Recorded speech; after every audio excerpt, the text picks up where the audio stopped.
to start a little 4-part series about a question I get asked a lot, especially in these times when homes are more expensive, and that is, how are my children ever going to own a home?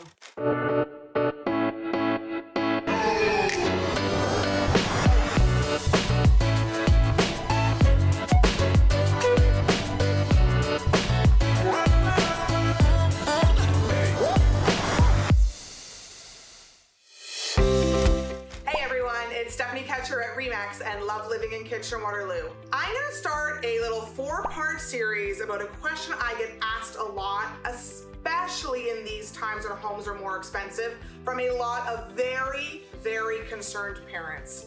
And that is, how are my children ever going to own a home?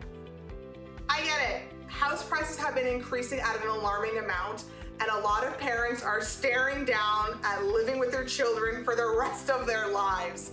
And you are trying to help your kids out and help them stand on their own and get their own home. So I have 4 different options to talk about. And this week we'll talk about option 1, which is going to be buying a home now for your children in the future. So this one is more of an investment strategy for you, as well as having a home for your kids down the road. So for example, in a university town like Kitchener-Waterloo, it's pretty likely that your kids will be going to school here. It's also pretty likely that they're gonna have friends going to school with them. So if you take some of your home equity now, take it out, take 20% to buy a small condo apartment or a condo townhome, something that can basically be maintained easily. You can buy that now, rent it now, and then when your children are ready, you can let them use that property. They can live in it when they're going to school, they can rent something out to their friends. You've now made rental income from now until whenever your children actually go to school and are using it. Your child now gets to live there when they go to school, most likely rent-free, because their friends are going to pay the rent or the rest of the mortgage for you at that point.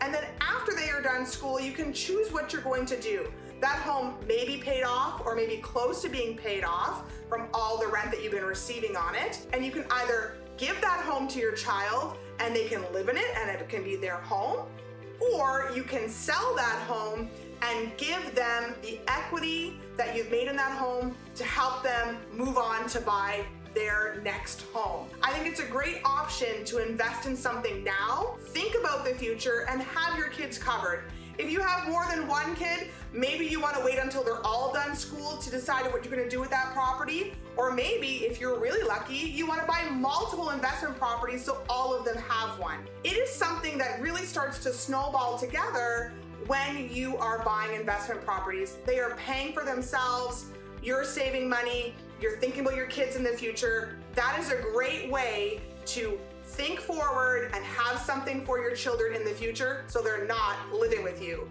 Next week, what we're going to talk about is gifting a down payment to your children.